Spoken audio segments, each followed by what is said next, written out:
عید میلاد النبی رسول اللہ صلی اللہ علیہ وسلم کی زندگی میں دین مکمل ہو چکا۔ آپ صلی اللہ علیہ وسلم نے اپنی پوری نبوی زندگی 12 ربیع الاول کو عید کے نام سے کوئی سپیشل کام نہیں کیا۔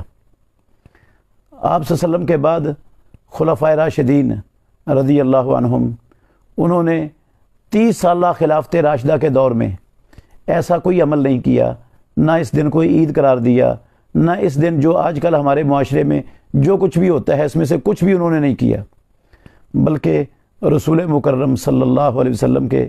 1.5 لاکھ صحابہ میں سے کسی ایک صحابی سے بھی ایسا عمل کرنا ثابت نہیں ہے دنیا میں۔ صحابہ کو بھی چھوڑ دیں تو یہ ائمہ اربعہ، امام ابو حنیفہ رحمۃ اللہ علیہ، امام مالک رحمۃ اللہ علیہ، امام شافعی رحمۃ اللہ علیہ، امام احمد بن حنبل رحمۃ اللہ علیہ، اور ان کے شاگرد امام ابو حنیفہ رحمۃ اللہ علیہ کے شاگرد امام ابو یوسف، امام محمد بن حسن شیبانی، امام ظفر، کسی نے بھی اس دن کو 12 ربیع الاول کو عید کا نام نہیں دیا۔ اور اس کی دلیل فقہ کی ساری کتابیں، چاروں ائمہ کی فقہ کی کتابیں، آپ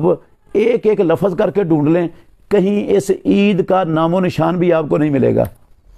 تو یہ تو بہت بعد کی ایک ایجاد ہے، کچھ دنیا پرست لوگوں نے اس کو ایجاد کیا تھا، تو اس کو مسلمانوں نے عبادت اور دین سمجھ کر اپنا لیا۔ اللہ تعالی ہمیں صحیح خالص اسلام سمجھنے اور اس پر چلنے اور اس پر ہمیشہ زندہ رہنے کی توفیق عطا فرمائے۔